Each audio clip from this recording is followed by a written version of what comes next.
आत्यंतिक वीटो लिख लो तो।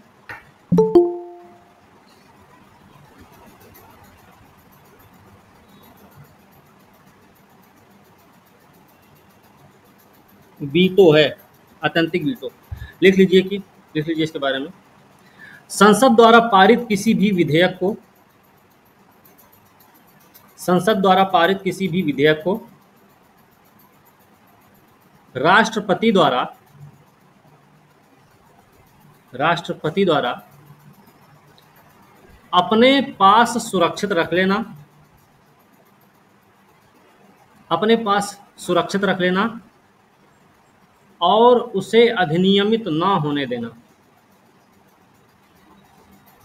अधिनियमित न होने देना आत्यंतिक वीटो है। ठीक है, हो गया।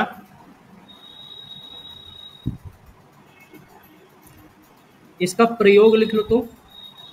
प्रयोग दो मामलों में इसका प्रयोग किया जाता है। ठीक है, एक मामला तो लिख लो, संसद के गैर सरकारी सदस्यों संसद के गैर सरकारी सदस्यों गैर सरकारी सदस्य का मतलब जो मंत्री ना हो।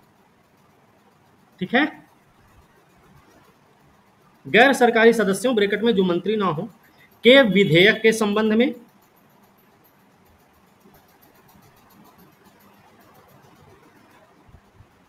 और दूसरा लिखना, दूसरा मामला कब होता है, सरकारी विधेयक के संबंध में सरकारी विधेयक के संबंध में जिस पर राष्ट्रपति की अनुमति शेष हो।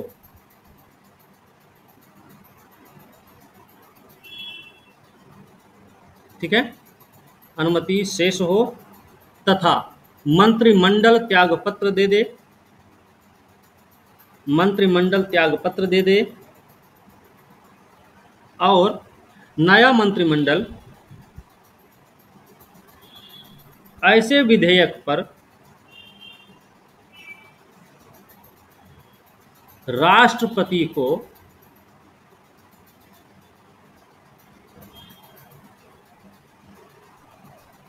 अपनी सहमति न देने की सलाह दे। तो फिर से रिपीट कीजिए तो।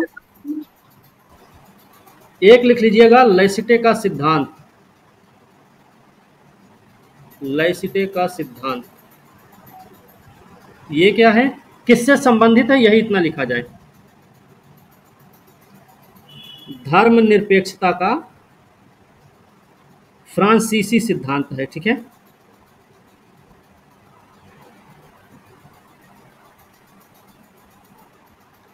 इसमें जो लैसिटे का मतलब है ना, राज्य और धर्म के औपचारिक अलगाव से संबंधित है। ठीक है, लैसिटे। ओके, बाकी ठीक है। ओके, हो गया। ठीक है,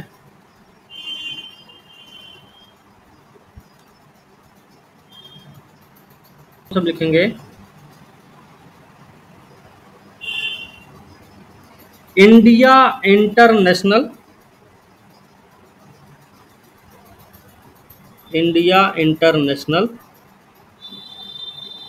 बुलियन एक्सचेंज। बुलियन एक्सचेंज ये चर्चा में क्यों रहा भाई, अभी ना एसबीआई इसका सदस्य बना है। एसबीआई इसका सदस्य बन गया है। ठीक है, ये हमें याद रखना है। और कैसा सदस्य बना है तो लिख सकते हैं ट्रेडिंग कम क्लियरेंस सदस्य। ट्रेडिंग कम क्लियरेंस सदस्य। एसबीआई अपना ना पहला बैंक होगा, पहला बैंक है जो सदस्य बना है, मतलब सदस्य बनने वाला पहला बैंक है। ठीक है सर, ट्रेडिंग कम क्लियरेंस, ट्रेडिंग कम क्लियरेंस। ठीक है, हो गया। अब ये इंडिया इंटरनेशनल बुलियन एक्सचेंज है क्या, इसके बारे में लिख लीजिए। तो भारत का पहला अंतर्राष्ट्रीय बुलियन एक्सचेंज है, बुलियन एक्सचेंज है, ठीक है, ये लिख लो। इसकी शुरुआत कब हुई थी? 29 जुलाई 2022 को। किसके द्वारा की गई? प्रधानमंत्री द्वारा की गई शुरुआत, ठीक है। कहां पर है ये? Gift city. गिफ्ट सिटी मतलब Gujarat international, Gujarat international finance tech city, Gandhinagar, ठीक है। सर क्या बोले? Gift city Gujarat international, Gujarat international finance tech city. इसे अंतरराष्ट्रीय, इसे अंतरराष्ट्रीय वित्तीय सेवा केंद्र, इसे अंतरराष्ट्रीय वित्तीय सेवा केंद्र प्राधिकरण IFSCA द्वारा विनियमित किया जाता है। लिख लिए, द्वारा विनियमित किया जाता है। बुलियन क्या होता है फिर? बुलियन क्या है? बुलियन क्या होता है लिखिएगा। उच्च शुद्धता के, उच्च शुद्धता के भौतिक सोने और चांदी को संदर्भित करता है। भौतिक सोने और चांदी को संदर्भित करता है। क्या बोले? चांदी के? दूसरा लिखिएगा, इसे बार, सिल्लियां, सिक्कों के रूप में रखा जाता है, सिक्कों के रूप में रखा जाता है।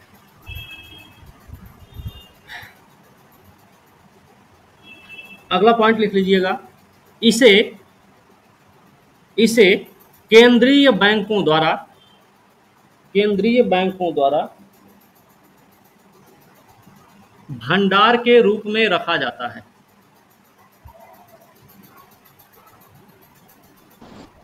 अगला टॉपिक लिखिएगा,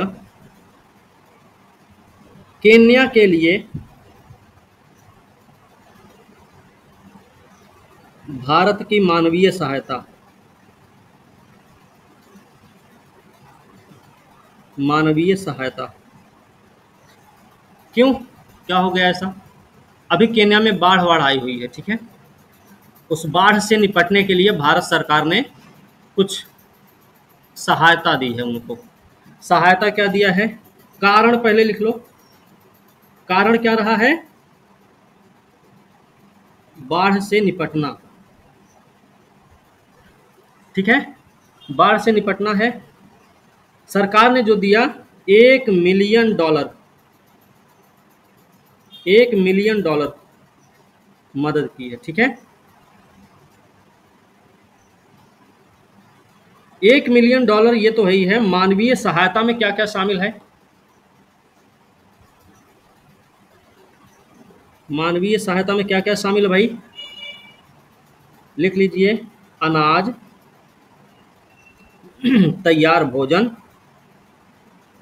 शिशु आहार, शिशु आहार, ठीक है। इसके अलावा आपदा राहत सामग्री, आपदा राहत सामग्री। अगला बुनियादी स्वच्छता सुविधाएं, फिर स्वच्छता किट, फिर टेंट, स्लीपिंग बैग या फिर बोल दें चटाई और कंबल में, ये सब कुछ मानवीय सहायता के रूप में भारत द्वारा केन्या को दिए गए हैं। केन्या के बारे में लिखो, केन्या के बारे में लिख लो क्या है। केन्या क्या है भाई? पूर्वी अफ्रीकी देश है। पहली बात तो ये याद रखो, पूर्वी अफ्रीकी देश है, इसका मतलब है ये हिंद महासागर से सटा हुआ एरिया होगा। इसकी सीमा किन किन देशों से लग रही है? सीमा किससे किससे लगेगी? तो भैया Ethiopia, Ethiopia, Somalia, Somalia, Tanzania, दक्षिणी सूडान और उगांडा, और चाहे तो हिंद महासागर भी लिख लीजिए, हिंद महासागर भी लिख लीजिए, कोई दिक्कत थोड़ी ना है ना। कीनिया का राजधानी है नैरोबी, ये आप लिख सकते हैं, राजधानी इसकी नैरोबी है, सॉरी राजधानी क्या है? नैरोबी, ये लिख लीजिए आप लोग। यहां से भूमध्य रेखा गुजर रही है, भूमध्य रेखा गुजरती है, लगभग बीचों बीच से गुजरती है भूमध्य रेखा, ऐसे लिख सकते हैं, लगभग बीचों बीच से, ठीक है, ऐसा हम कर सकते हैं। इसके अलावा आप लिख सकते हैं इसके बारे में, एक नदी यहां पे है ताना, ठीक है, यहाँ की ताना नदी है। अब ये ताना नदी जो है ना हिंद महासागर में ही गिर रही है। एक यहाँ पर नेशनल पार्क है, कहाँ पे? केन्या में, उसका नाम क्या है? अम्बोसेल नेशनल पार्क, नेशनल पार्क। अब ये जो नेशनल पार्क है ना, यहाँ से एक नदी बहती है जिसका नाम है आथी, आथी, आथी करके नदी है, ये आथी नदी बहती है, आथी कुछ है ऐसे करके नाम है इसका, ठीक है। इसमें एक चीज हैं, इसकी सीमा पर दो झीलें भी हैं। एक झील आप लिख सकते हैं, सीमा पर झीलें, एक तो है विक्टोरिया, विक्टोरिया झील है, और दूसरी तरफ है तुर्काना, तुर्काना झील। तुर्काना को हम एक और नाम दे देते हैं, इसका नाम है रुडोल्फ। तुर्काना को रुडोल्फ झील भी कहा जाता है। ओके, बात क्लियर है। और आप लोगों को बता दें, ये जो विक्टोरिया झील है ये आप तंजानिया में भी देखने को मिलेगी, युगांडा में भी देखने को मिलती है, केन्या में भी थोड़ा सा घुसी हुई है, ठीक है। युगांडा, तंजानिया, केन्या तीनों में घुसी थोड़ा थोड़ा लगी हुई है।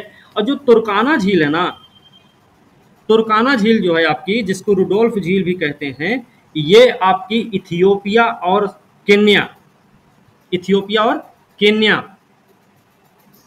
में है, ठीक है। ओके, ये हमें याद रखने की जरूरत है। एक चीज और लिख सकते हैं, यहाँ पर एक रेगिस्तान भी है। सर विक्टोरिया का सर बता दीजिए। इथियोपिया की ये है ना रुडोल्फ या फिर तुर्काना झील। यहाँ पर एक रेगिस्तान जो झील, रेगिस्तान, इस पे कौन सा एक रेगिस्तान है जिसका नाम है चालबी, चालबी डिजर्ट, ठीक है। हो गया, ये हमें याद रखना है। ओके, और यहाँ पर ना एक और है, एक घाटी है, और हमारे ख्याल से ये जो तुर्काना झील है ना, यहाँ से एक नदी निकलती है, तुर्काना झील से एक नदी निकलती है जिसका नाम है तुर्कवेल। तुर्कवेल नदी यहीं से निकलती है। इसी क्षेत्र में एक घाटी यहाँ पे स्थित है जिसको ग्रेट रिफ्ट वैली बोलते हैं। ठीक है, ग्रेट रिफ्ट वैली है, ये हमको थोड़ा सा याद रखने की जरूरत है। ठीक है, ओके, याद रखना भाई। चलो,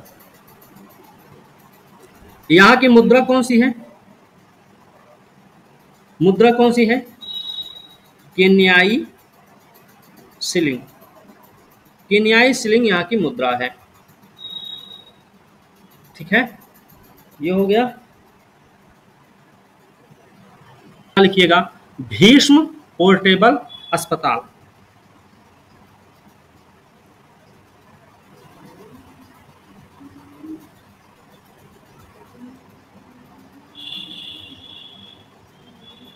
ठीक है, लिखिएगा भारतीय वायुसेना ने पहली बार विमान से इसका परीक्षण किया।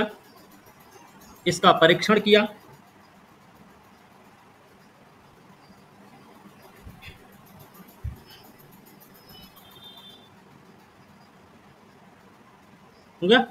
उद्देश्य लिखिएगा इसका, आपात स्थिति से निपटने के लिए, आपात स्थिति से निपटना, बस ये इतना लिखो। अब इस अस्पताल के बारे में लिखते हैं। अस्पताल ये है कैसा, है ना? लिखिएगा विश्व का पहला पोर्टेबल अस्पताल, विश्व का पहला पोर्टेबल अस्पताल है जिसे जिसे कहीं भी 72 72 क्यूब्स जोड़कर तैयार किया जा सकता है। ठीक है, इसमें एक चीज लिख सकते हैं। सर, ये 72 क्यों क्या लिखा है? इसमें जिसमें एक साथ 200 से अधिक, जिसमें एक साथ 200 से अधिक घायलों का इलाज संभव है। ठीक है, आगे लिखिएगा जिसके लिए कुशल प्रबंधन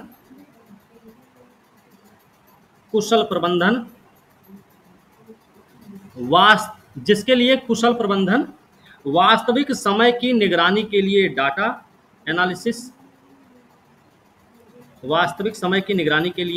डाटा एनालिटिक्स और कृत्रिम बुद्धिमत्ता का प्रयोग किया गया है।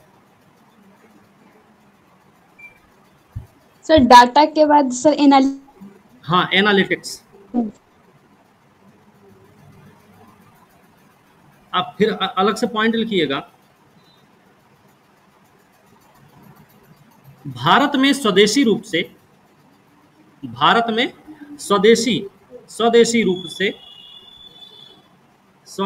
से प्रोजेक्ट भीष्म के तहत तैयार किया गया है,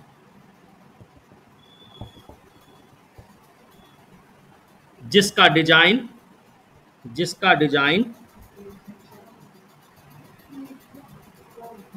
किसने किया है? हिंदुस्तान लाइफ केयर लिमिटेड द्वारा किया गया है। अब ये जो हिंदुस्तान लाइफ केयर लिमिटेड है, ये क्या है भाई? ये मिनी रत्न श्रेणी की कंपनी है। ये याद रखना है। स्थापना इसकी लिख लेना, तो ऐसे ही करके स्थापना हुई 1966 में, ठीक ना। राष्ट्रीय परिवार नियोजन कार्यक्रम के तहत, कार्यक्रम के तहत, ठीक है। सर किसकी स्थापना हुई है?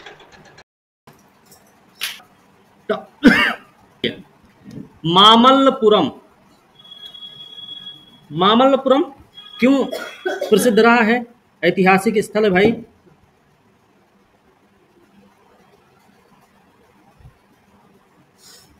मामल्लपुरम, जिसको हम महाबलीपुरम भी बोलते हैं भाई, महाबलीपुरम बोलते हैं, ये हमको याद रखना चाहिए। कहाँ पर है ये? तमिलनाडु में। तमिलनाडु में चिंगलपुट्टू जिला में है, चिंगलपट्टू जिला में है, ठीक है।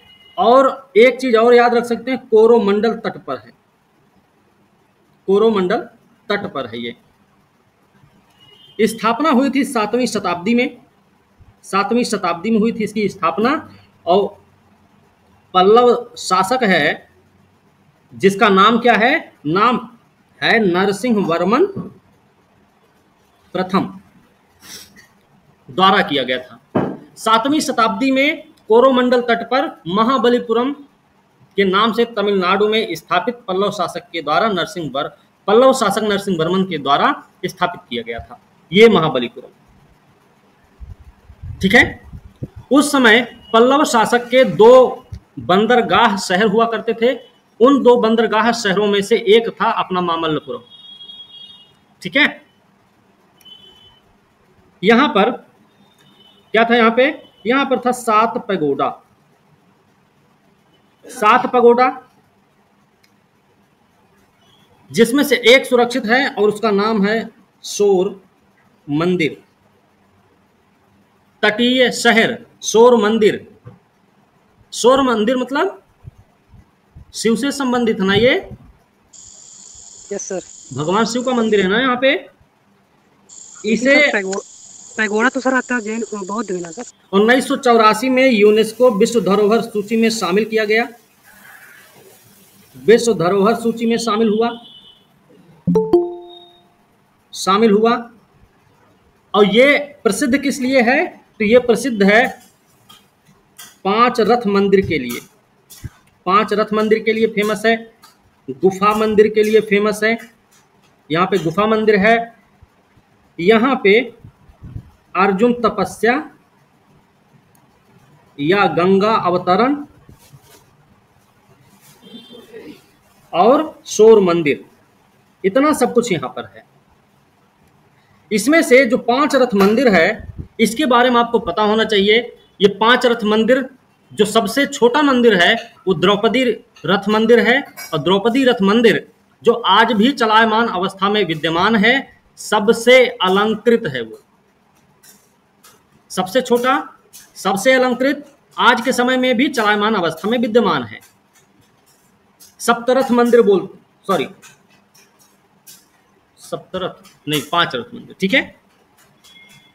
ये हमें पता होना चाहिए। पंचरथ, 5 रथ मंदिर में कौन कौन है भाई? भीम है, युधिष्ठिर हैं, अर्जुन हैं, नकुल हैं, सहदेव हैं और उनकी पत्नी कौन है? द्रौपदी। इसमें से हमने बता दिया सबसे बड़ा रथ मंदिर किसका है। तो जाहिर सी बात है भाई, सबसे बड़े कौन है? सबसे बड़े हैं धर्मराज। तो धर्मराज का मंदिर सबसे बड़ा होना चाहिए।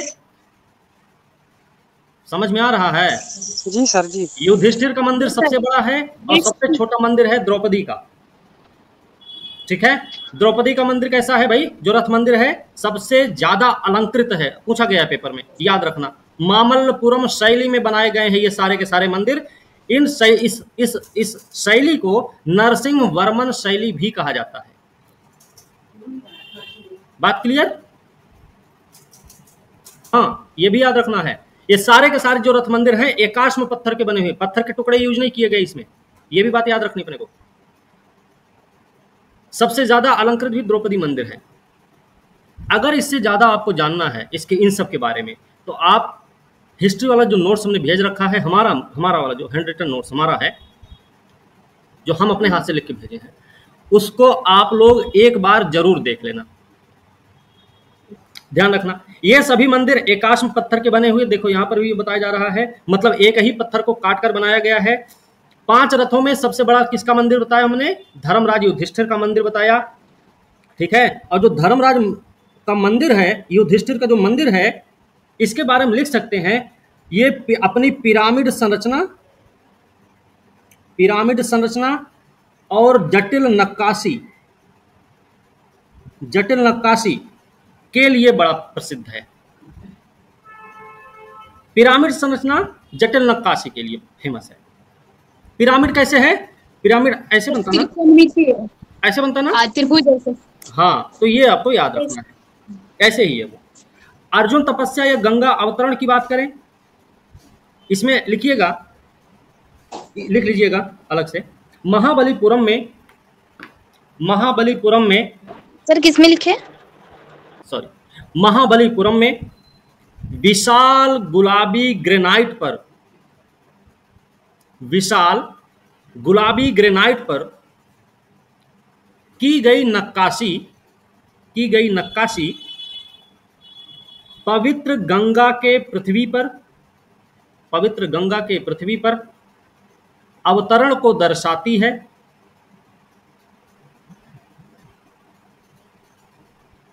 जो कि गंगा नदी के पवित्र गंगा के बाद, जो कि गंगा नदी के महत्व को रेखांकित करता है, ठीक है। अगला पॉइंट भी लिख, नहीं इसी में लिखते रहो, इसी वाले पॉइंट में लिखो। तो इसमें भारतीय महाकाव्यों और दंत कथाओं की कहानियों की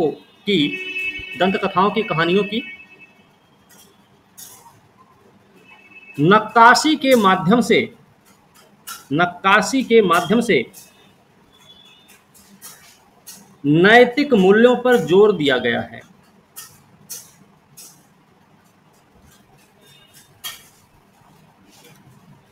जो नक्काशी नैतिक मूल्यों पर जोर दिया गया है, जो पल्लव कलाकारों की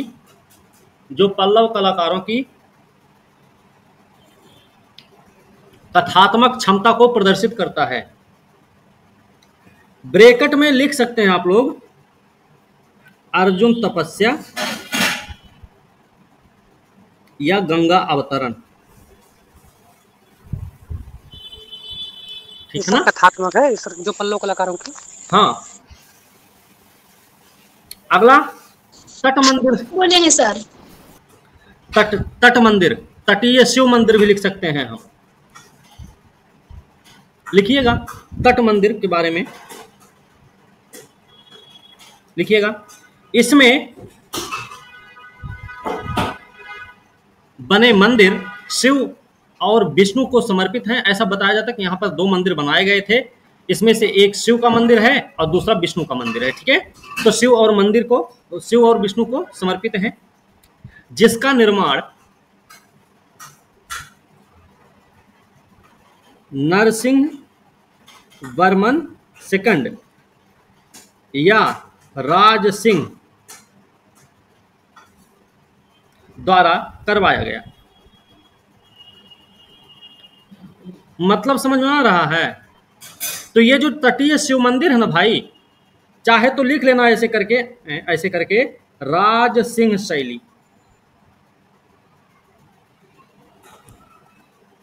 पल्लव शासकों में क्या हुआ ना कि जितने भी शासक रहे, सबकी अपनी अपनी शैलियां हो गई, सबने अपने अपने नाम से शैलियों का नाम रख दिया, ठीक है। पल्लवकालीन शैली में मामल्लपुरम शैली, नरसिंह वर्मन शैली, राज सिंह शैली, तो शैलियां ही सबकी अपनी हो गई। तो तटीय शिव मंदिर कौन सी शैली में बना हुआ है? राज सिंह शैली। अगर राज सिंह शैली नहीं आती तो पल्लव कला शैली जरूर रहेगा, ठीक है, ये याद रखना है। लिखिएगा, यह मंदिर जटिल नक्काशी, जटिल नक्काशी और मूर्तियों के साथ, और मूर्तियों के साथ पल्लव शैली का, पल्लव शैली का विशिष्ट उदाहरण, विशिष्ट उदाहरण प्रस्तुत करती हैं। ठीक है।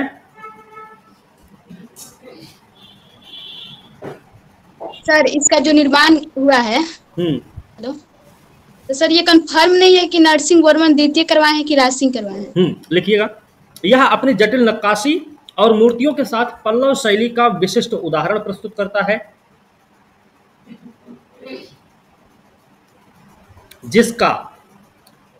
जिसका समुद्र तटीय स्थान, जिसका समुद्र तटीय स्थान लहरते एंटीना का प्रतीक है, लहरते एंटीना का प्रतीक है, लहरते एंटीना का प्रतीक है, जो पल्लवों की सांस्कृतिक और धार्मिक शक्ति को, सांस्कृतिक और धार्मिक शक्ति को दक्षिण पूर्व एशिया में प्रसारित करना चाहता था। है ना।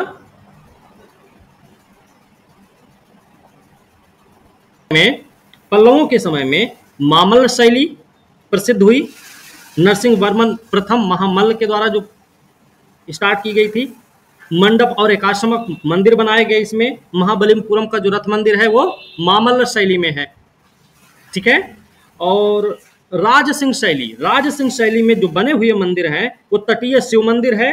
राज सिंह मतलब नरसिंह वर्मन द्वितीय राज सिंह के द्वारा इसका निर्माण किया गया। शोर मंदिर, तटीय शिव मंदिर जिसको बोलते हैं, ईश्वर मंदिर भी है, मुकुंद मंदिर भी है। ठीक है। तो ये इनके बारे में हमको पता रहना चाहिए। ठीक है भाई, सुन रहे हैं ना सब लोग। अगला टॉपिक है इग्ला एस, इग्ला एस व हर्मीस 900। ये कल आप लोग बात भी कर रहे थे इसमें, है ना। इसी पर आप लोग बात भी कर रहे थे। लिख लीजिएगा। ये पहली बात तो ये लिख लो, पोर्टेबल एयर डिफेंस सिस्टम है। ये आपको याद रखना चाहिए। इसमें रूस का है, ये पता होना चाहिए, है ना। रूस का है ये भी पता होना चाहिए। ठीक है। लिखिएगा अलग से पॉइंट बना के। सब क्या लिखेंगे? 900 लिखे, 400 लिखे, क्या लिखे? 900 लिखिएगा। हैदराबाद में अडानी, हैदराबाद में अगला पॉइंट लिखिएगा। अडानी, हैदराबाद में Adani Defence system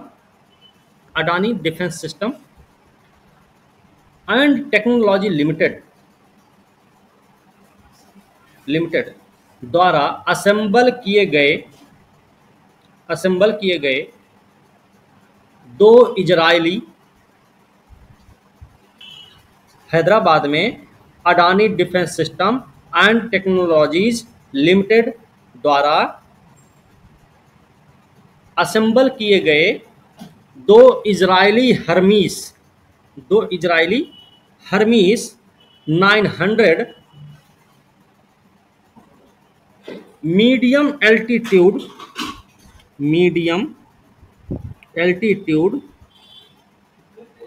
long endurance मानव रहित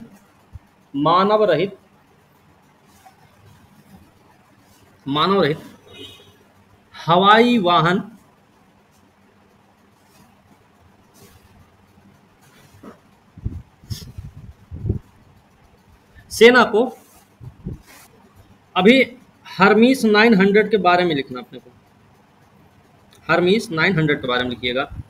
इसे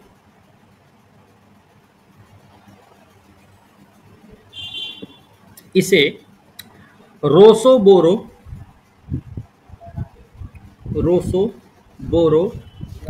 नेक्स्ट पोर्ट से प्रौद्योगिकी हस्तांतरण के तहत ADSTL, मतलब अडानी डिफेंस, है ना, ठीक है, Adani Defence System and technologies system limited, ठीक है, ऊपर हमने इसका फुल फॉर्म लिखा रखा है, द्वारा असेंबल किया जा रहा है, द्वारा असेंबल किया जा रहा है।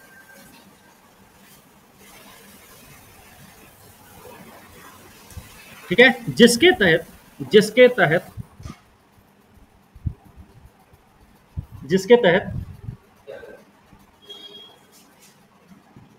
तहत इग्ला एस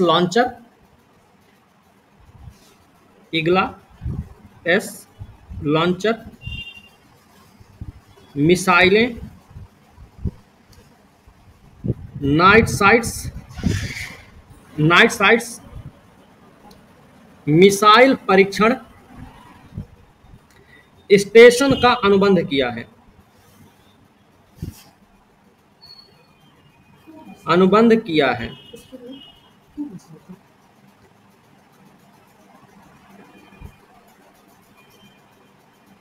इग्ला एस क्या है लिखिएगा, बहुत कम दूरी की वायु रक्षा प्रणाली पर आधारित है,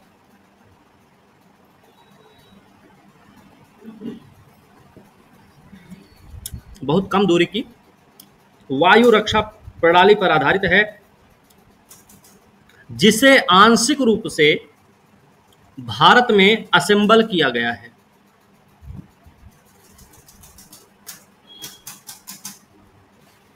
ठीक है ना,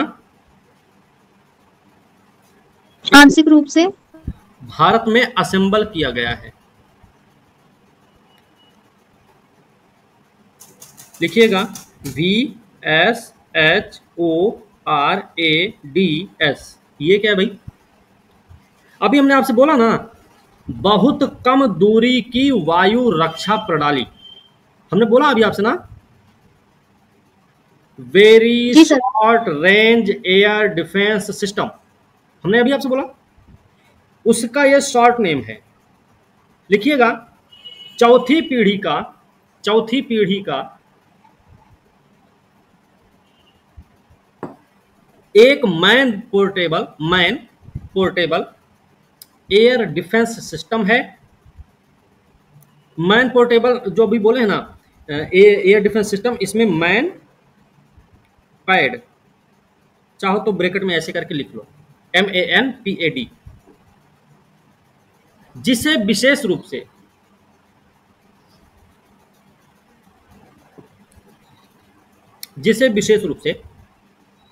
कम दूरी पर निम्न ऊंचाई वाले हवाई खतरों का मुकाबला करने के लिए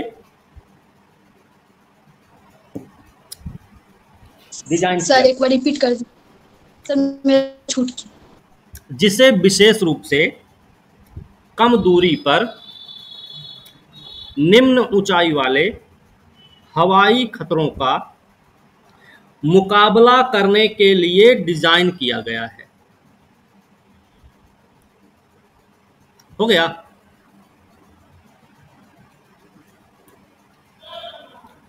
ठीक है ना, मतलब अगर दुश्मन के विमान को गिराना है तो क्या करना होगा, कोई व्यक्ति या जो चालक होगा ना, वो फायर कर सकता है सीधे।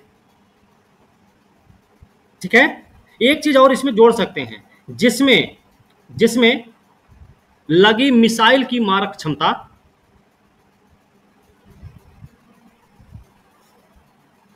5 से 6 किलोमीटर तक है।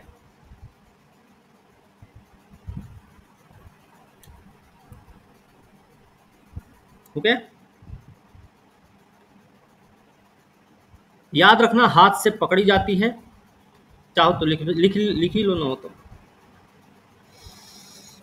हाथ से पकड़ी जाने वाली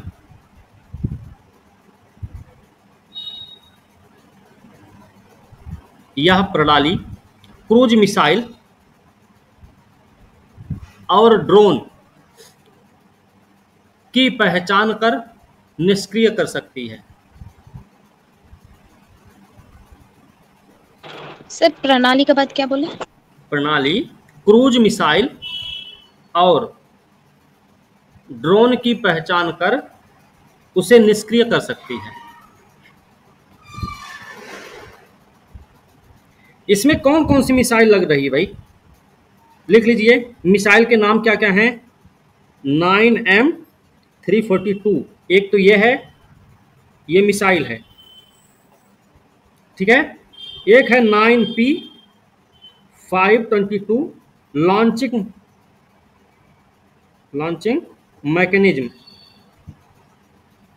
मैकेनिज्म। फिर एक है 9V8662 मोबाइल टेस्ट स्टेशन।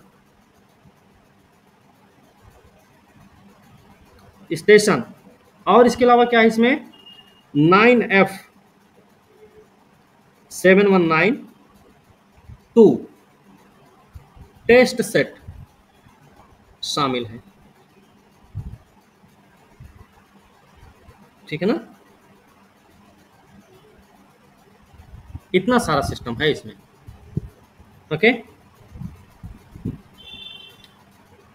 कहां कहां तैनात किया जाएगा? देखो ये भाई उत्तरी सीमा पर एलओसी पर तैनात होगी,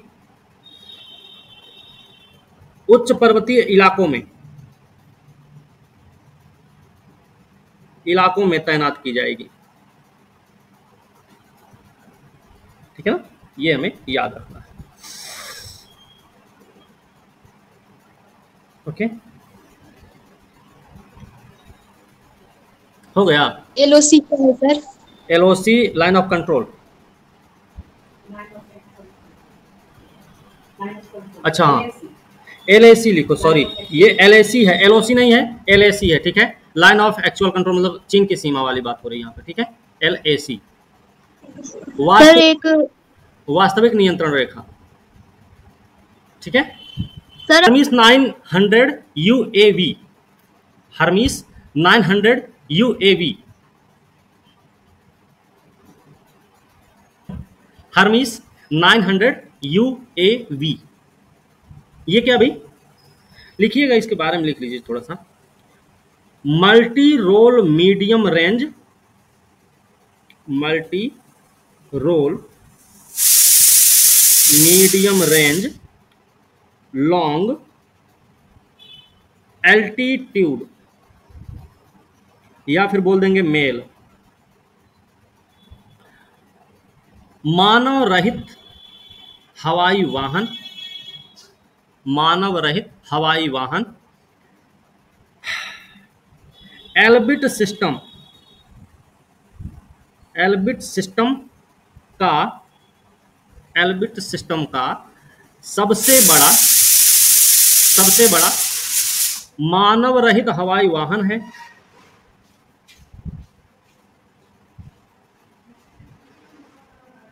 ठीक है, हो गया। इसके बारे में दूसरा पॉइंट लिख लीजिएगा, 30 घंटा उड़ान, ऐसे लिख लो, 450 केजी पेलोड क्षमता,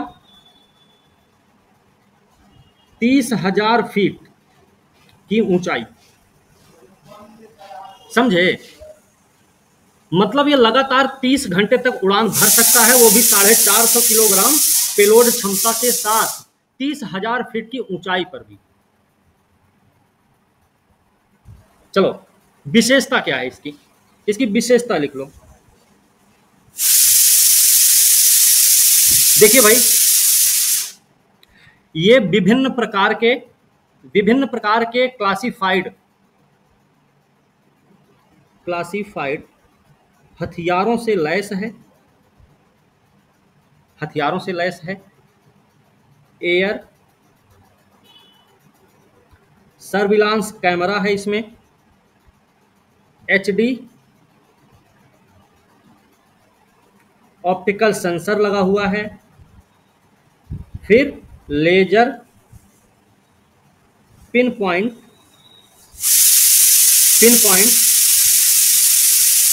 टारगेट सिस्टम भी दिया गया है इसमें। ये इसकी विशेषता है। ठीक है, बात क्लियर?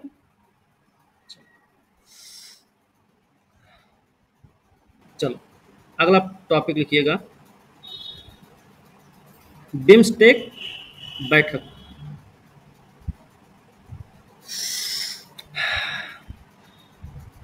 इसकी तीसरी बैठक हुई है अभी, तीसरी बैठक है। ठीक है, ये आयोजन कहाँ हुआ? तो ढाका में।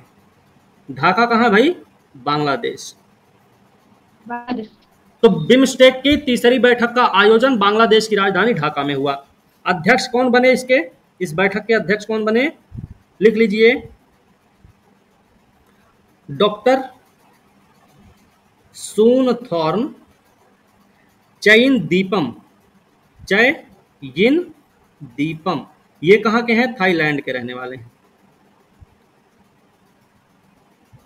ठीक है, मतलब है इस समय भी, इस समय वर्तमान में बिम्स्टेक की अध्यक्षता कौन कर रहा होगा? थाईलैंड, है ना? बिम्स्टेक की बिम्स्टेक की अध्यक्षता वर्तमान में थाईलैंड के हाथ में है। ठीक है ना? बिम्स्टेक का फुल फॉर्म क्या है, किसी को पता है क्या? बे ऑफ बंगाल, है ना? Initiative for multi sectoral technical and economic cooperation. Bay of Bengal initiative for multi sectoral technical and economic cooperation. Sir लिख दीजिए। कौन कौन से देश आते हैं इसमें? तो भाई अपना बांग्लादेश, वियतनाम, ये सब। श्रीलंका है, अपना भारत तो रहेगा ही रहेगा, नेपाल तो है ही है पड़ोसी, भूटान भी रहेगा भाई, थाईलैंड भी है, थाईलैंड के साथ साथ आपका म्यांमार भी। Bangladesh, Sri Lanka, Bharat, Nepal, Bhutan, Thailand, Myanmar. अब भारत के पड़ोसी देश देखो लगभग सारे हैं। पाकिस्तान को छोड़ दिया जाए, चीन को छोड़ दिया जाए, तो कौन कौन सा हुआ? भारत के साथ साथ बांग्लादेश, नीचे से चले, श्रीलंका, बांग्लादेश, नेपाल, भूटान, म्यांमार तो है ही है। एक ऐसा देश है थाईलैंड जो दूर है थोड़ा सा, है ना? Yes sir. पड़ोसियों में पाकिस्तान, अफगानिस्तान, चीन को छोड़ दिया जाए, बाकी पाकिस्तान क्यों? चलो, ये कैसा संगठन है? तो ये भाई बंगाल की खाड़ी के तटवर्ती और समीपवर्ती देशों का एक क्षेत्रीय संगठन है। एक क्षेत्रीय संगठन है, आपको ये बात याद रखनी चाहिए, क्षेत्रीय संगठन है ये बात इंपॉर्टेंट है। हमने लिखा दिया। स्थापना कब हुई थी इसकी? बैंकॉक घोषणा के माध्यम से 1997 में स्थापित हुआ। यह प्रश्न पूछा गया है स्टेटमेंट के रूप में। हेडक्वार्टर कहाँ इसका? मुख्यालय कहाँ है? तो अपने पड़ोसी देश बांग्लादेश में है, ढाका में इसका मुख्यालय है। उद्देश्य क्या है इसका? ये लिखो, उद्देश्य क्या है ये लिखिएगा। तीव्र आर्थिक विकास के लिए वातावरण तैयार करना। ठीक है, तीव्र आर्थिक विकास के लिए वातावरण तैयार करना। अगला पॉइंट लिख लीजिए, शिक्षा विज्ञान प्रौद्योगिकी में सहयोग करना।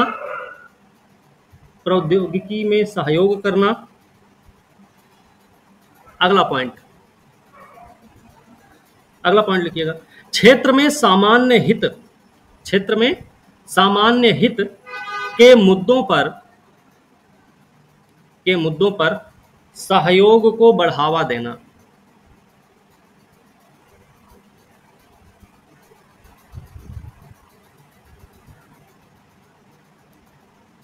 इसमें लिख लीजिए एक हेडिंग टाइप में, बिम्स्टेक में प्रतिष्ठित व्यक्तियों का समूह, प्रतिष्ठित व्यक्तियों का समूह।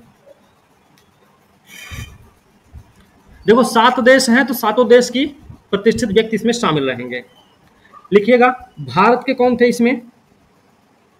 भारत से कौन थे? नवलसांग परमार, नवलसांग परमार, ठीक है ना। अगला पॉइंट लिखिएगा इसमें, इसकी स्थापना बात हो रही है, इसकी स्थापना बिम्स्टेक के भविष्य की दिशा तैयार करने के लिए की गई। अगला पॉइंट लिखिएगा, इसे सुधार, पुनरुद्धार, संतोष, सुधार, पुनरुद्धार और बिम्स्टेक के लिए नए उद्देश्यों की सिफारिश करने का काम दिया गया।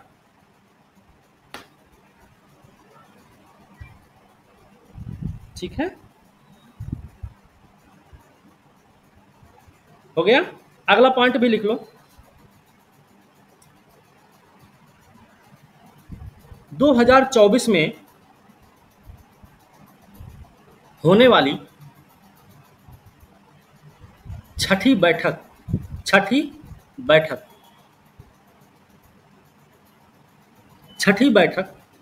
ब्रैकेट में लिख लेना थाईलैंड से पहले अपनी सिफारिश प्रस्तुत करनी है।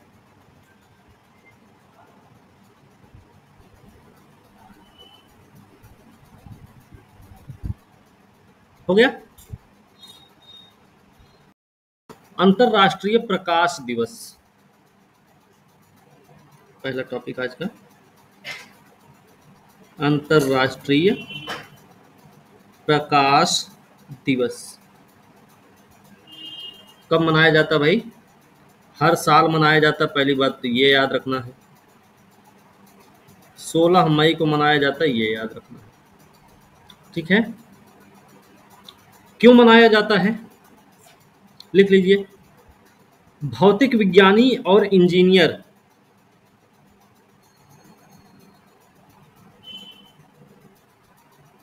इंजीनियर थियोडोर मैमन के द्वारा 1960 में 1960 में लेजर के पहले सफल संचालन की याद में। ठीक है, थीम क्या रही है? हमारे जीवन में प्रकाश, हमारे जीवन में प्रकाश। ठीक है, लाइट इन आवर लाइव्स। ठीक है, लेजर क्या है भाई? लेजर का सफल संचालन किया था इन्होंने। तो लेजर क्या होता है? उत्तेजित विकिरण द्वारा प्रकाश प्रवर्धन लेजर है। ठीक है, क्या होता है ये? लिख लीजिएगा, यह एक ऐसा उपकरण है यह एक ऐसा उपकरण है जो लेजर लेजर के विषय में है ना। यह एक ऐसा उपकरण है जो परमाणुओं या अणुओं को एक विशेष तरंग दैर्घ्य पर प्रकाश उत्सर्जित करने के लिए उत्तेजित करता है और प्रकाश को बढ़ाता है। ठीक है,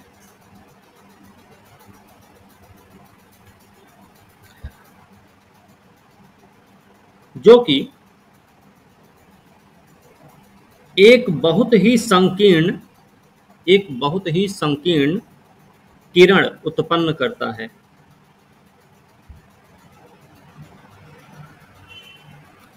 लेजर क्या है? एक कृत्रिम प्रकाश होता है भाई। लेजर एक कृत्रिम प्रकाश होता है। संकीर्ण उत्पन्न करता है। संकीर्ण किरण उत्पन्न करता है। ठीक है, कृत्रिम उपकरण है, सॉरी कृत्रिम प्रकाश है। यहाँ से कोई बोलो प्लीज। जो एक बहुत ही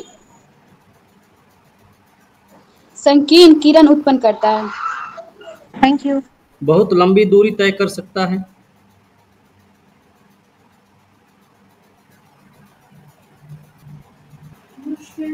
बहुत लंबी दूरी तय कर सकता है।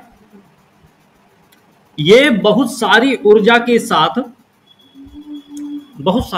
के साथ प्रकाश को केंद्रित कर सकता है। सर अभी सच तक बोली ना अनु, तो यार अब लिखो उपयोग।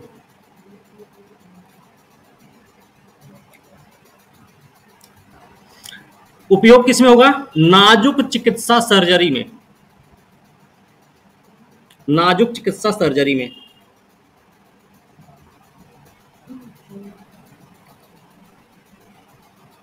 दूसरा, हीरा या मोटी धातु काटने में।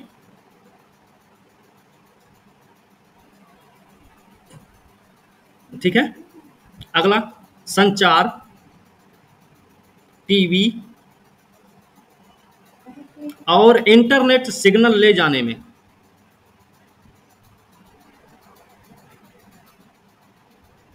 अगला पॉइंट लिखिएगा, laser printer, barcode scanner, DVD player में।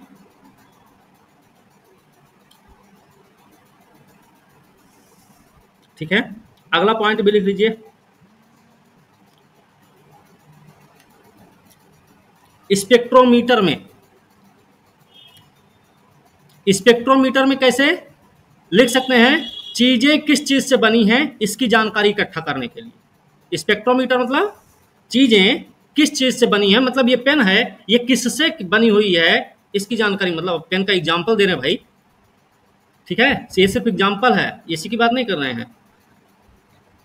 पता चले कि साहित्य अकादमी फेलोशिप।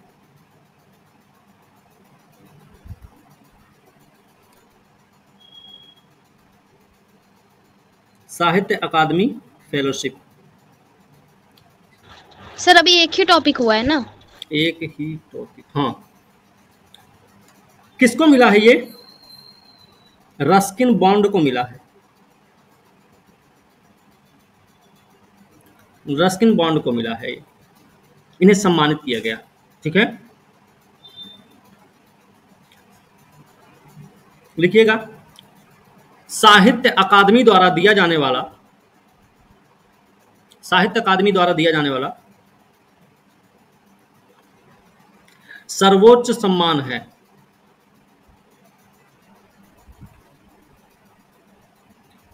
इनका जन्म कब हुआ था? 1934 में। कहां पे हुआ था? कसौली में। कसौली कहां है? हिमाचल में, अपने हिमाचल प्रदेश में। इन्होंने ना साहित्य की कई सारी विधाओं में अपना लेखन कार्य किया है, ये हमको याद रखने की जरूरत है। इनकी कुछ कृतियां हैं, चर्चित कृतियां मतलब रचनाएं, ठीक है। कौन कौन सी हैं, नाम लिख लो भाई। वंस अपॉन ए, मॉनसून टाइम, सर ये कसौली एचपी क्या है? Angry river. अगला लिख लीजिए, स्ट्रेंजर्स इन द नाइट। अगला लिख लीजिए, लेपर्ड ऑन द माउंटेन।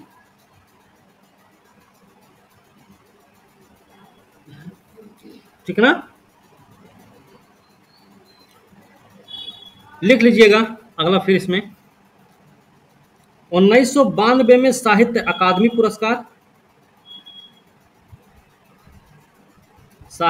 पुरस्कार 1992 में मिला। 99 में इनको क्या दिया गया, पद्मश्री दिया गया। 2019 में क्या मिला, पद्म भूषण मिला इनको, ठीक है, ओके। अब इस साहित्य अकादमी की स्थापना लिख लीजिएगा चाहे तो 1954 में, ठीक है, हो गया। सर 1999 में क्या मिला, पद्मश्री, नीचे पद्मश्री, ओके।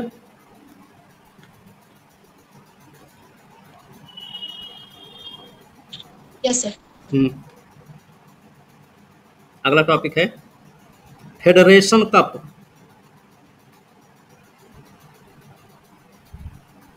ठीक है,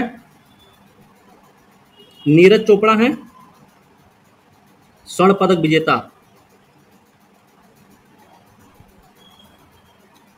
ठीक है। भाला फेंक में मिला होगा इनको, है ना, भाला फेंक में मिला होगा ना फिर। हाँ भाला फेंक के खिलाड़ी। फेडरेशन कप के बारे में अगर लिखना चाहें तो सीधा सीधा लिख सकते हैं, राष्ट्रीय फेडरेशन सीनियर एथलेटिक्स प्रतियोगिता। लिखिएगा इसमें, हमको लगता है सुनने चले गए क्या उसका गाना। ये 27वां संस्करण है, अम्बेडकर नगर में आई हुई है, मीठी में सर है आपको। 27वां संस्करण है। आयोजन कहाँ हुआ इसका आयोजन हुआ है भुवनेश्वर में इसका आयोजन किया गया।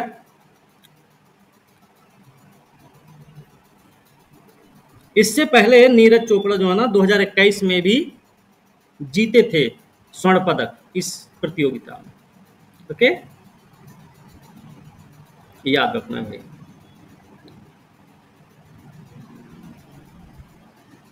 ठीक है, यहां तक किसी कोई दिक्कत? No sir. ठीक है, नो, चलिए अगला टॉपिक है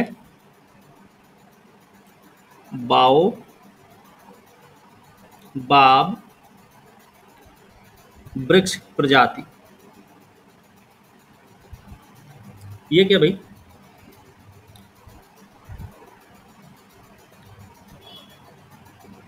अभी इन पर विलुप्त होने का खतरा मंडरा रहा है। लिखिएगा, IUCN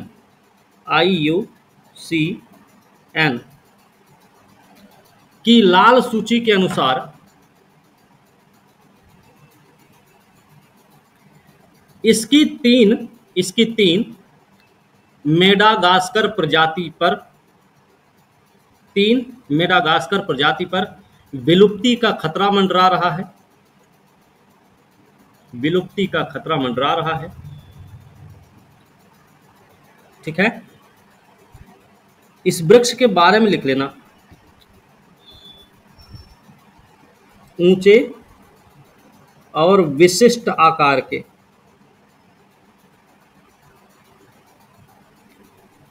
पर्णपाती, एक चीज।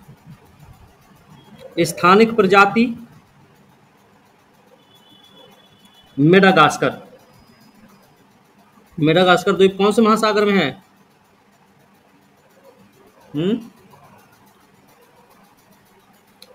सर हिंद महासागर में।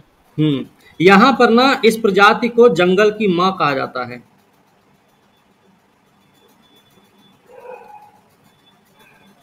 जंगल की मां कहा जाता है। वंश क्या है इसका?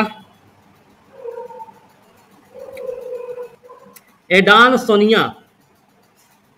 वंश क्या है? एडानसोनिया से संबंधित है, ये बात याद रखनी है।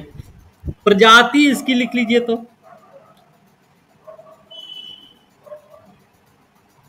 प्रजाति में एडानसोनिया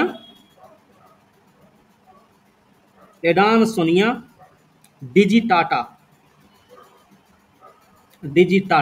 कहां पे? अफ्रीका में एक प्रजाति होगी। फिर दूसरी प्रजाति है एडानसोनिया,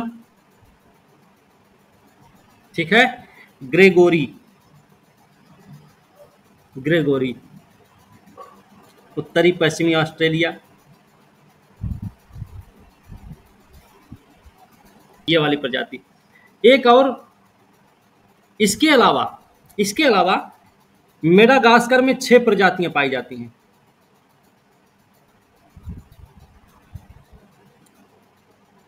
इसका मतलब है ये सही में मेडागास्कर का ही रहने वाला है, नहीं? पूरा खानदान यहीं पर है, बस खाली थोड़े से इधर उधर तितर बितर में दिख रहे हैं, बाकी सब के सब मेडागास्कर में बैठे पड़े हैं ना।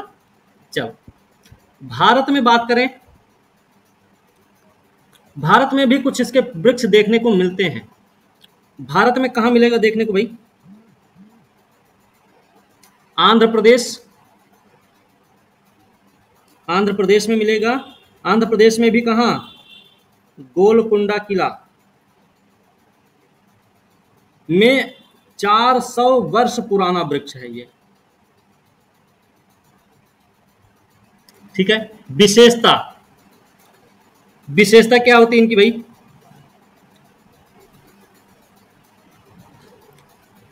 पचास मीटर तक की ऊंचाई होती है इनकी, ये लिख लो। जीवन काल इनका क्या होता है? 2000 वर्ष, 2000 साल तक जिंदा रहते हैं ये। आकृति की बात करें, इनके तने जो होते हैं ना, बड़े घेरे वाले। शाखाएं कैसी होती हैं? पतली होती हैं और धुरीदार होती हैं, ठीक है। इनका शीर्ष कैसा होता है? उखाड़े हुए वृक्ष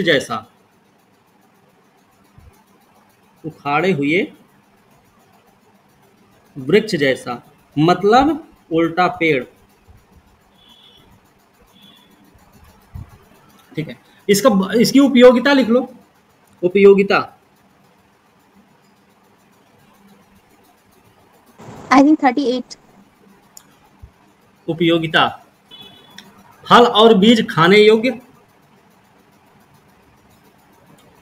ब्रैकेट में लिख लेना, बीज से प्राप्त तेल खाना पकाने में यूज होता, प्रयोग किया जाता है। सर वो तो गंजा दिख रहा था और तना भी नहीं था, तो कहाँ उगता होगा उसका फल फूल? वो जो ऊपर छत्रक जैसी आकृति नजर आ रही थी ना, उन सबसे फल मिलता है, ठीक है। अगला पॉइंट है, क्या एक बार रिपीट कर दीजिए सर? बीज से प्राप्त तेल का प्रयोग खाना बनाने में, ठीक है।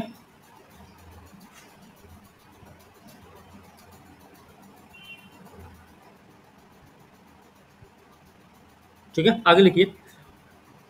इनकी छाल के रेशे कपड़ा बनाने के लिए उपयोगी।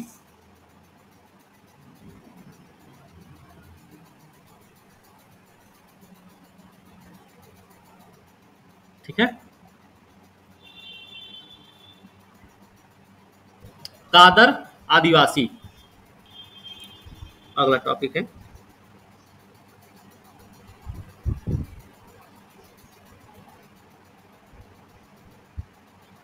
कादर आदिवासी।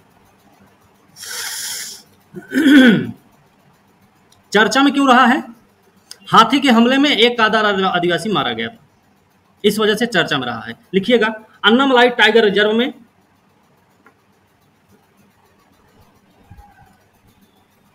अन्नामलाई टाइगर रिजर्व में हाथी के हमले के चलते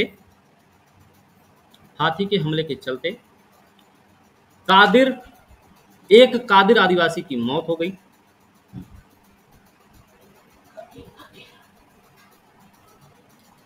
जो कि सदियों से जंगली हाथियों के साथ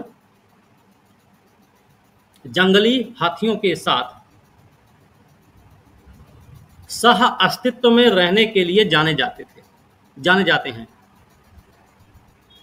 सर एक बार और बोल दीजिए। जो कि सदियों से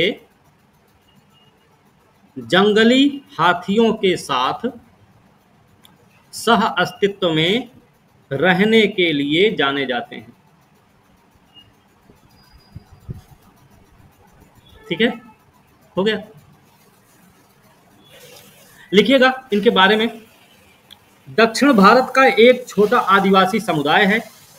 दक्षिण भारत का एक छोटा स्थानीय आदिवासी समुदाय है जो कि कोचीन,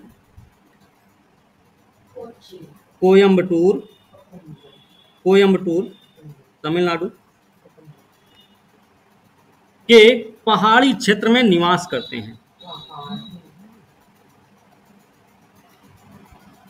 ठीक है, केरल के 5 आदिम जनजाति समुदाय में से एक हैं। केरल में विशेष रूप से कमजोर जनजातीय समूह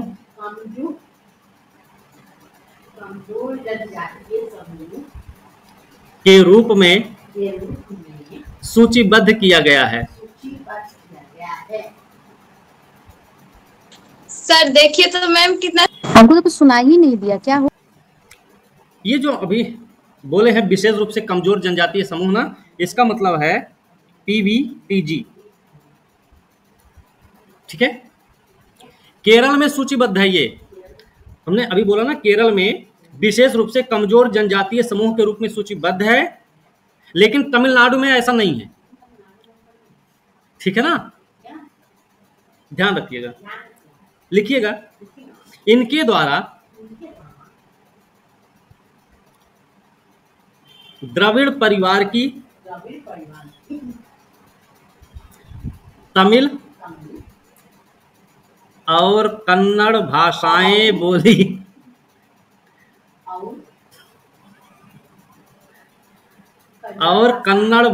बोली जाती हैं। आर्थिक स्वरूप लिखिए, इनका आर्थिक स्वरूप।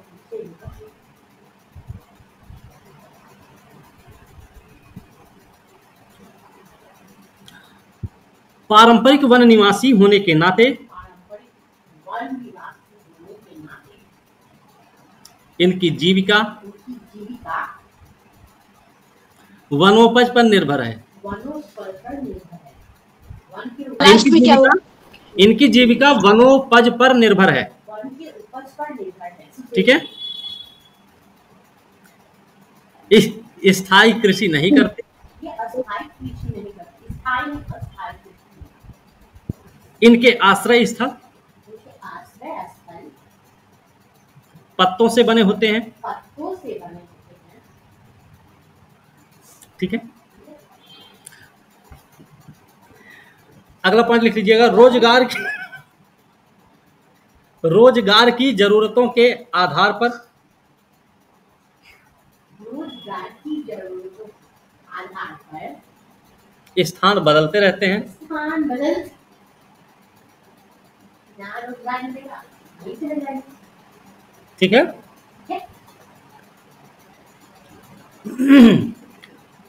अगला पॉइंट, एकत्रित भोजन पर निर्वाह करने की बजाय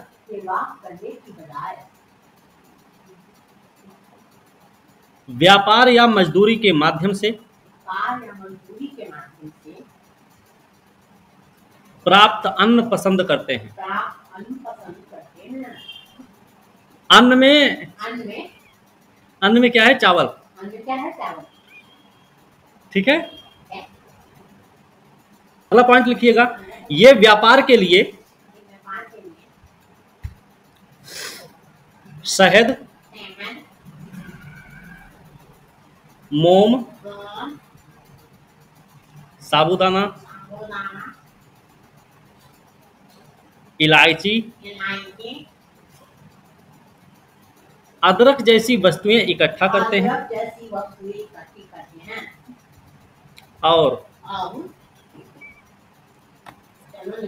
और मैदानी व्यापारियों के साथ इनका व्यापार करते हैं। ठीक है।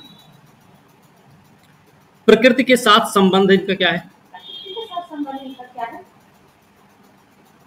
लिखिएगा, प्रकृति के साथ सहजीवी संबंध है। ठीक है। ये कादर और कादू। ठीक है। कादर और कादू। कादू मतलब होता है जंगल के सह अस्तित्व में विश्वास करते हैं। ठीक है। अगला पॉइंट भी लिखिएगा, ये वन संसाधनों के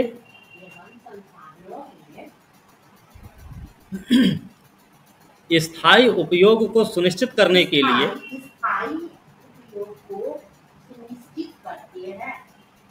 के लिए पारंपरिक सतत प्रथाओं का पालन करते हैं, जिससे शहद, जलाऊ लकड़ी, राल सर जिससे के बाद जिससे शहद, जलाऊ लकड़ी, राल, जड़ी बूटी जैसे संसाधनों के पुनर्जनन के लिए समय मिलता है।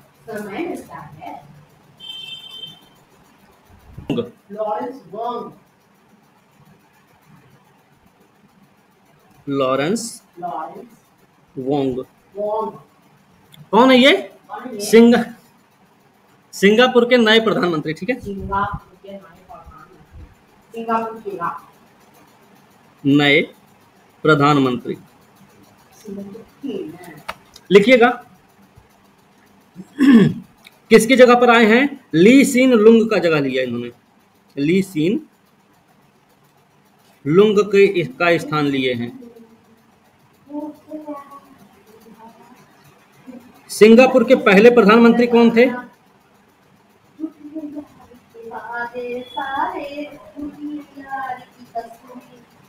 कौन थे पहले प्रधानमंत्री?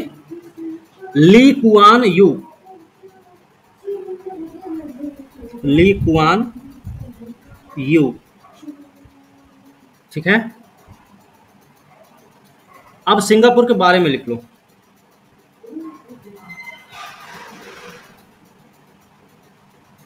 सिंगापुर के बारे में लिख लीजिएगा।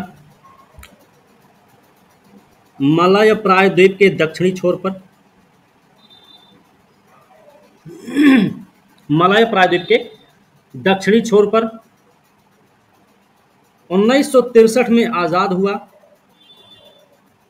किससे आजाद हुआ होगा? ब्रिटेन से भाई। ठीक है, ठीक है।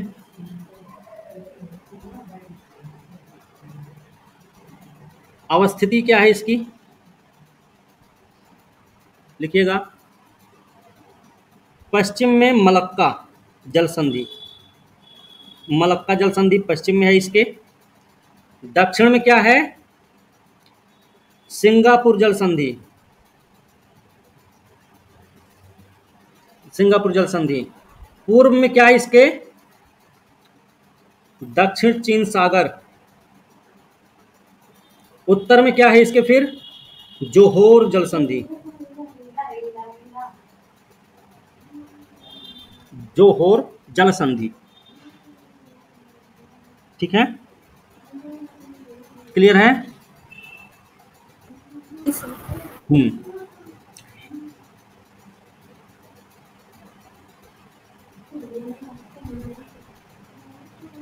इसमें एक और है, ऐसे लिख लेना,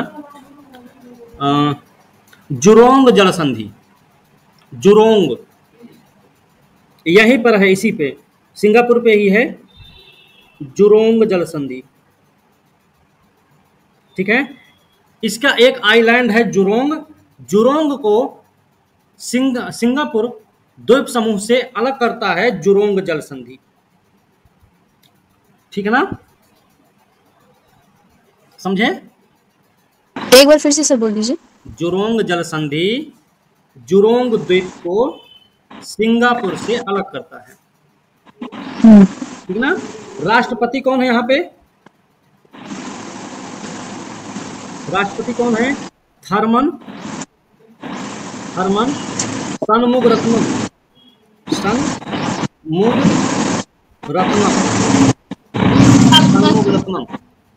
थर्मन षणमुगरत्नम। राजधानी क्या भाई? सिंगापुर। मुद्रा क्या है इसकी? Singapore dollar. ठीक है, हो गया। देखेंगे ब्लू रेजिडेंसी वीजा। ठीक है, पहला टॉपिक है आज का, ब्लू रेजिडेंसी वीजा। जानते सर बात, ये वीजा ना कहाँ से संबंधित है? यूएई से संबंधित है, यूएई से संबंधित है, संयुक्त अरब अमीरात से संबंधित है ये वीजा। ठीक है ना, ये आपको याद रखना है। उद्देश्य क्या है इसका? उद्देश्य भी लिख लीजिएगा। उद्देश्य है वैश्विक पर्यावरणीय बुद्धिजीवियों को आकर्षित करना। उद्देश्य रहा है भाई वैश्विक पर्यावरणीय बुद्धिजीवियों को अपनी ओर आकर्षित करना, है ना। इससे क्या होगा फायदा? लिखिएगा। पर्यावरण संरक्षण से संबंधित व्यक्तियों को दीर्घकालिक निवास प्रदान करना। ठीक है, ब्रैकेट में अवधि लिख लेना 10 साल। ब्रैकेट में अवधि लिख लो, व्यक्तियों को उसके बाद क्या बोला? 10 वर्ष। व्यक्तियों को दीर्घकालिक निवास प्रदान करना। ठीक है, आवेदन कौन कर सकते हैं? आवेदन करने वाले कौन कौन होंगे ये बात लिख लो। तो अंतर्राष्ट्रीय पर्यावरण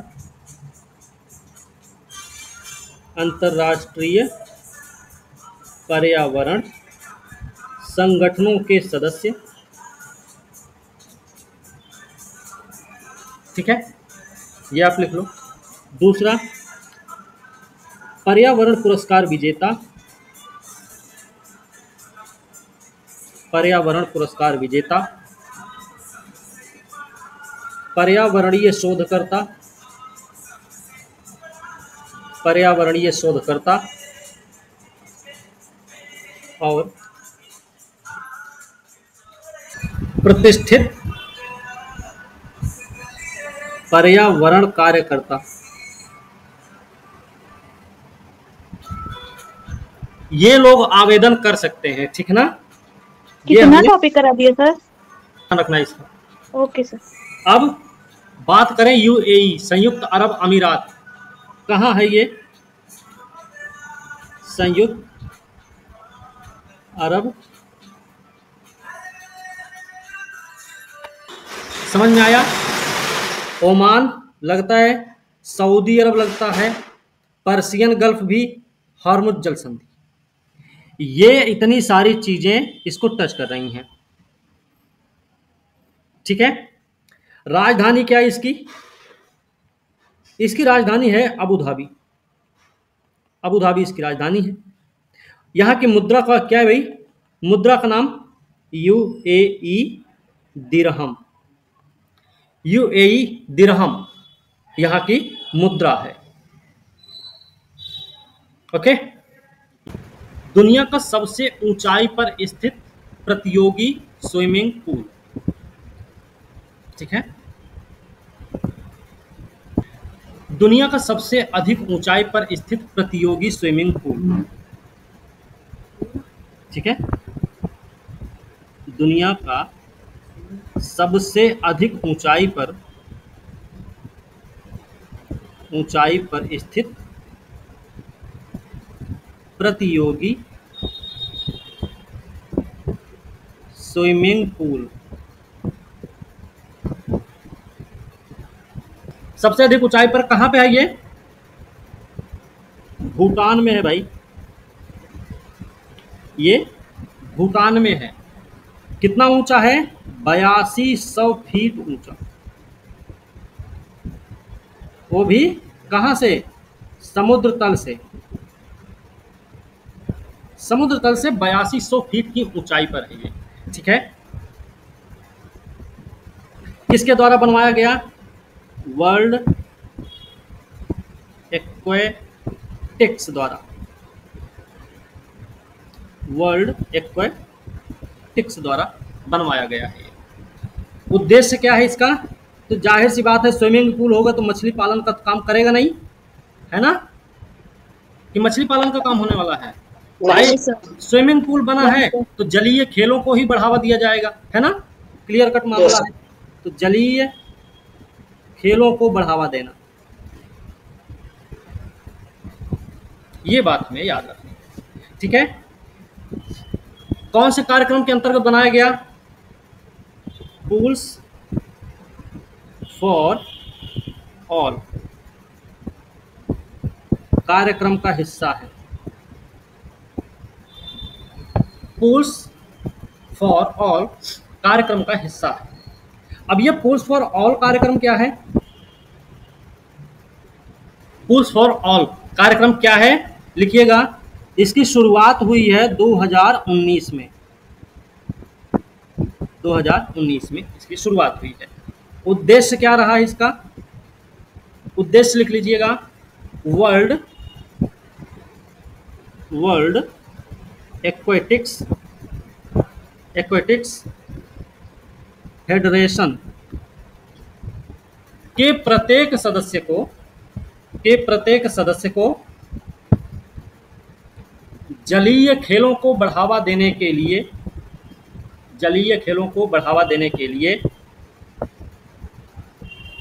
सुविधाओं तक पहुंच प्रदान करना, ठीक है। सर जलीय जीव के बाद क्या बोले? जलीय खेल बोल रहे हैं। जलीय खेलों को बढ़ावा देने के लिए सुविधाओं तक पहुंच प्रदान करना, ठीक है। बढ़ावा देने के लिए सुविधाओं तक पहुंच प्रदान करना। अब वर्ल्ड एक्वेटिक्स क्या है भाई? वर्ल्ड एक्वेटिक्स फेडरेशन क्या है, इसके बारे में लिख लो। इसकी स्थापना कब हुई है? स्थापना हुई है 1908 में, 19 जुलाई को, 19 जुलाई को। हेडक्वार्टर कहाँ है इसका? तो हेडक्वार्टर लिख लीजिए लॉजेन। लॉजेन कहाँ है? तो स्विट्जरलैंड में है, ठीक है ना। क्या काम करेगा ये भी लिख लो। एक जलीय खेलों की अंतरराष्ट्रीय प्रतियोगिताओं के संचालन के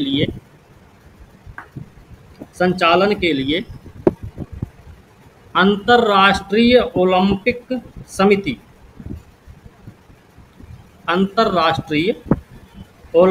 समिति द्वारा मान्यता प्राप्त अंतरराष्ट्रीय संघ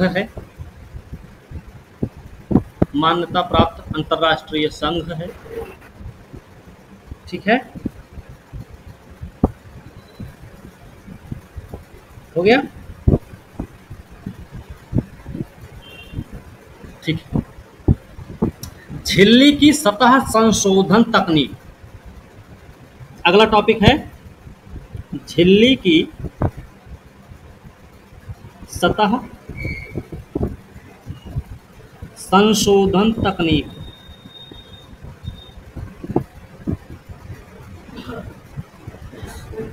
ठीक है, ये क्या भाई? ये संशोधन तकनीक की खोज की है किसी ने, इसके बारे में लिखिएगा। भारतीय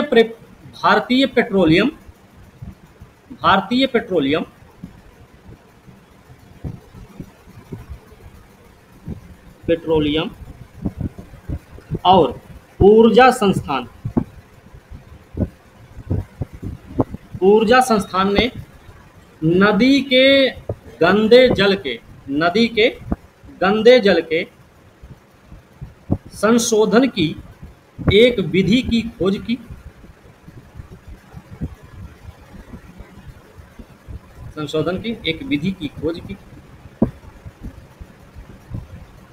ठीक है, उसका नाम क्या है? झिल्ली की सतह संशोधन तकनीक। झिल्ली लिखा है, झा से झंडा है शुरू में, लिखिएगा। झिल्ली की सतह संशोधन तकनीक क्या है, लिखिए। इसमें जल निकाय की सतह को संशोधित किया जाता है। जल निकाय की सतह को संशोधित किया जाता है जिससे कि जल में ऑक्सीजन स्तर बढ़ाया जा सके। ठीक है, ऐसा क्यों है भाई? देखो, गंदा पानी रहता है ना, तो सूर्य की रोशनी नीचे तक नहीं जा पाती है ना, सूर्य का प्रकाश नहीं पहुंच पाता है गंदा जल में। ऐसे में क्या होता है? ऑक्सीजन की कमी आ जाती है, ठीक है ना। तो साफ सफाई से क्या होगा? ऑक्सीजन में वृद्धि होगी। ठीक है, यह विधि, अगला पॉइंट लिखिएगा। यह विधि जल के संशोधन की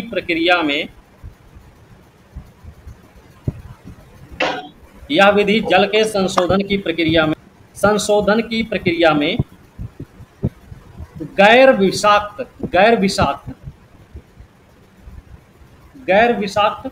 गैसों का उपयोग करती है। गैर विषाक्त गैसों का उपयोग करती है तथा रसायन की आवश्यकता को कम करती है। सर, गैसों का उपयोग करती है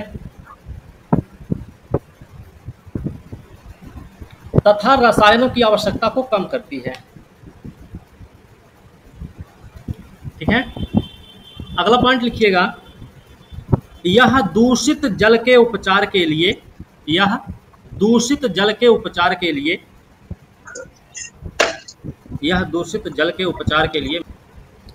लिए एक पर्यावरण अनुकूल समाधान है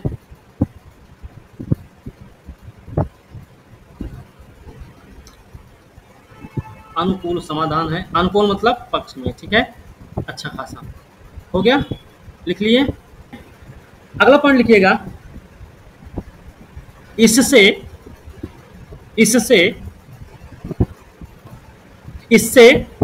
फार्मास्यूटिकल्स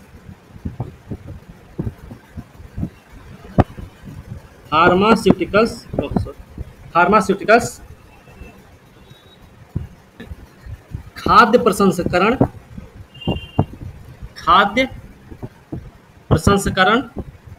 चलो ठीक है, तो खाद्य प्रसंस्करण है ये, ठीक है, और कपड़ा तथा जैव प्रौद्योगिकी उद्योग क्षेत्रों में जल के उपचार में मदद मिलेगी, ठीक है, हो गया। अब देखिए भारतीय पेट्रोलियम ऊर्जा संस्थान क्या है भाई, इसके बारे में भी लिख लेते हैं। भारतीय पेट्रोलियम और ऊर्जा संस्थान है ना, ये क्या है लिखिएगा, राष्ट्रीय महत्व का संस्थान है, राष्ट्रीय महत्व का संस्थान, पहली चीज तो ये लिख लो। स्थापना लिख लो 2016 में स्थापना, ठीक है, 2016 में स्थापना हुई इसकी, किसके अंतर्गत हुई है, पेट्रोलियम और प्राकृतिक गैस मंत्रालय के अंतर्गत,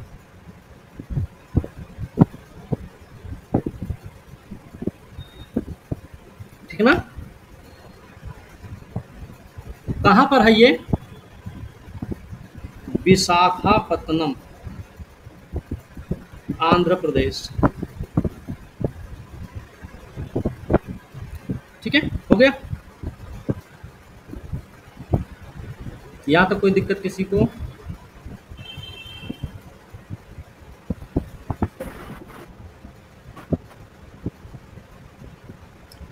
कांवर झील हेडिंग लिख लीजिए, लिखने वाला है। हाँ,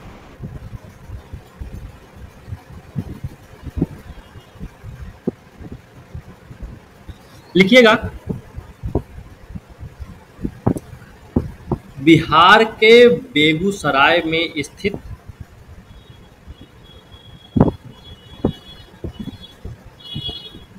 एशिया की सबसे बड़ी ताजे पानी की झील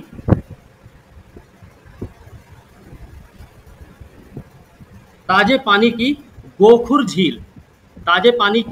झील, जिसको ऑक्सबो बोलते हैं, नहीं अंग्रेजी में ऑक्सबो, गोखुर झील का स्थानीय नाम काबरताल है,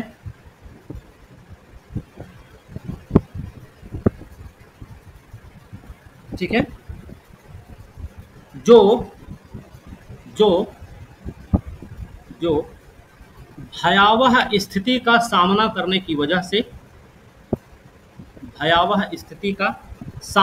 की वजह से चर्चा में रही है। देखिएगा, यह बिहार की पहली और एकमात्र आर्द्र भूमि है जो कि वर्षा पर आधारित है,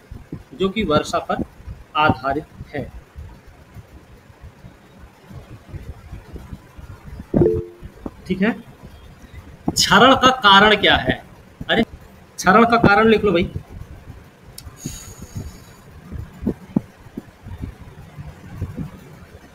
क्षरण का कारण क्या है, ये लिखिएगा मानसून पर अत्यधिक निर्भरता,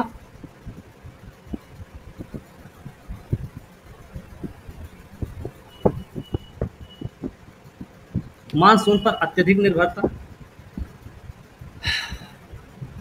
दूसरा पॉइंट लिखिएगा बूढ़ी गंडक, लिखो बूढ़ी गंडक, बूढ़ी गंडक नदी से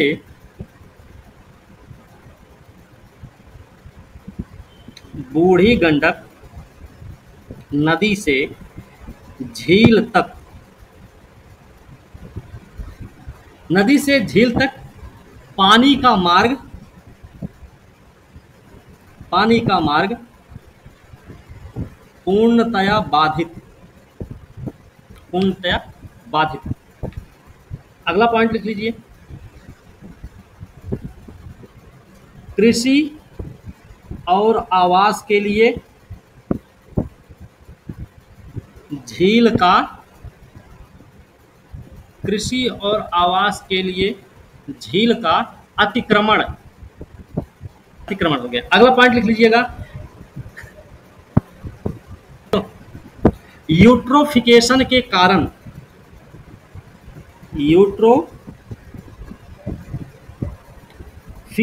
के कारण पानी में घुली हुई ऑक्सीजन की कमी। अब इसका क्षरण का कारण हमने पता कर लिया, तो क्षरण का प्रभाव क्या होता है, क्षरण का प्रभाव क्या होता है ये भी लिख लो।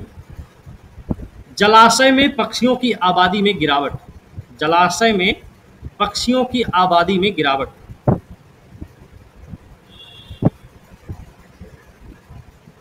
ठीक है। दूसरा पॉइंट पक्षियों की आबादी, आबादी में गिरावट, आबादी में गिरावट। अगला पॉइंट लिखिए मछुआरा समुदाय की आय में कमी, मछुआरा समुदाय की आय में कमी।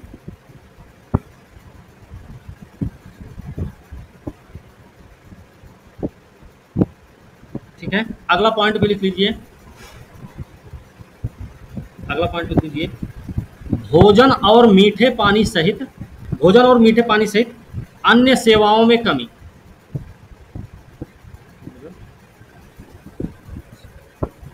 ठीक है। अगला पॉइंट आप क्यों नहीं भोजन और मीठे पानी सहित अन्य सेवाओं में कमी। अगला पॉइंट लिख लीजिए बाढ़ नियंत्रण, बाढ़ नियंत्रण, तूफान सुरक्षा, तूफान सुरक्षा, तूफान सुरक्षा, सूखा बफरिंग, सूखा बफरिंग, भूजल पुनर्भरण, भूजल पुनर्भरण, निर्वहन, निर्वहन और कार्बन पृथक्करण में कमी।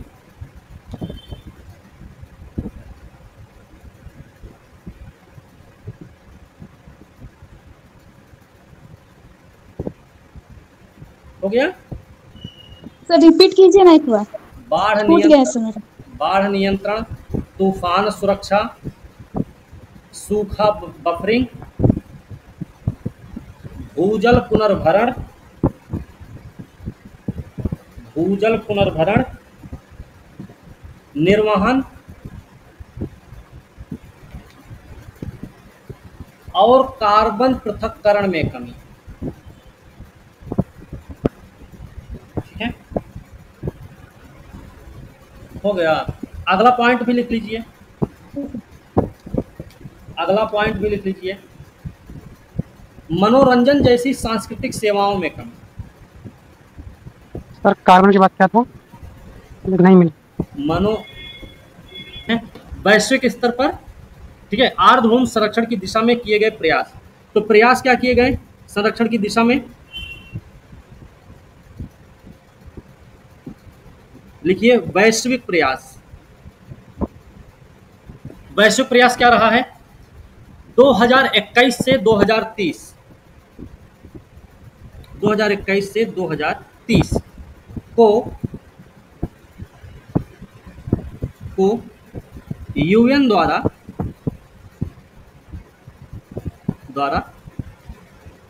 पारितंत्र बहाली का दशक घोषित किया गया। पारितंत्र बहाली का दशक घोषित किया गया। ठीक है, जिसका उद्देश्य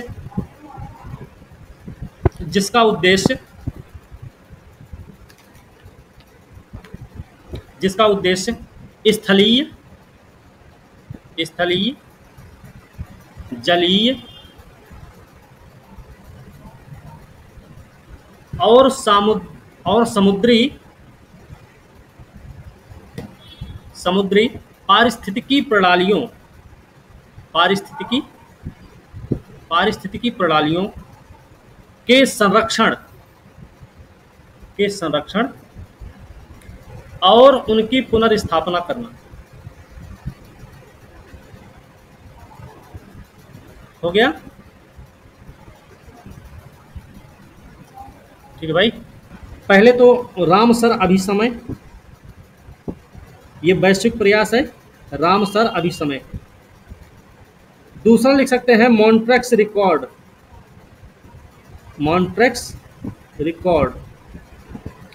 एक और लिख सकते हैं वैश्विक स्तर पर विश्व आर्द्र भूमि दिवस। ठीक है, ये तो वैश्विक स्तर पर प्रयास किए गए। अगला लिखिएगा राष्ट्रीय स्तर पर या राष्ट्रीय प्रयास लिख लो। राष्ट्रीय प्रयास लिख लो। सबसे पहले तो लिख लो आर्द्र भूमि संरक्षण एवं प्रबंधन अधिनियम 2017। ठीक है, एक तो ये लिख लो। दूसरा क्या राष्ट्रीय प्रयास है पर्यावरण वन एवं जलवायु परिवर्तन कार्य योजना। जलवायु परिवर्तन कार्य योजना। अगला पॉइंट लिख लो अमृत धरोहर क्षमता निर्माण योजना 2023। आर्द्र भूमि बचाओ अभियान। आर्द्र भूमि बचाओ अभियान। अगला पॉइंट लिखिएगा, अगला पॉइंट मत लिखिएगा, इसी में लिखिएगा, इसी में इसका उद्देश्य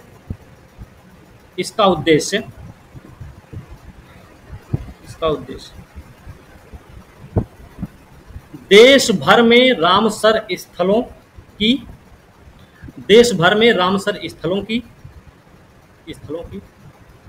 प्रकृति पर्यटन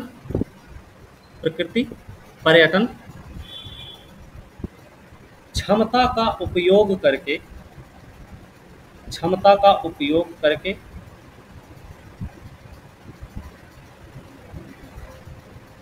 स्थानीय समुदायों के लिए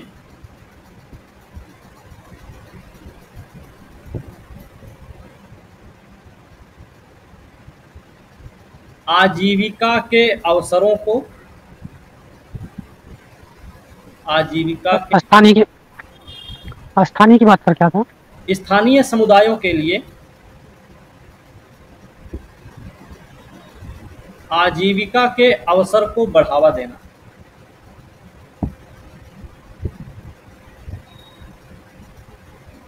ठीक है, हो गया? जी सर। हाँ, अच्छा, इसके बारे में फिलहाल में भी थोड़ा सा लिख लेते हैं, है ना?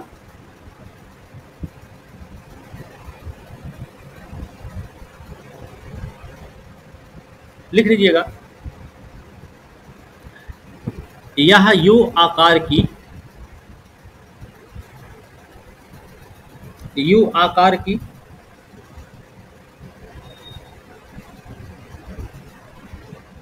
या धारा पूल होती है। यू आकार की या धारा पूल होती है।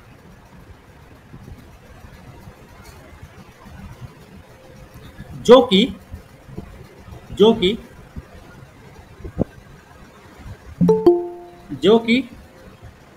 कि मुख्य नदी की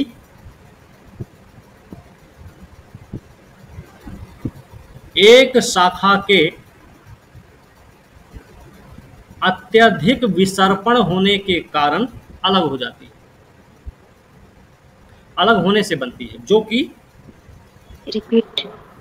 कि मुख्य नदी के एक शाखा के अत्यधिक विसर्पण के कारण अलग होने से बनती है।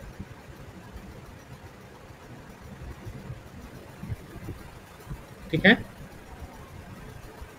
ये झीलें, अलग से पॉइंट लिखिए, ये झीलें वन्य जीव समुदायों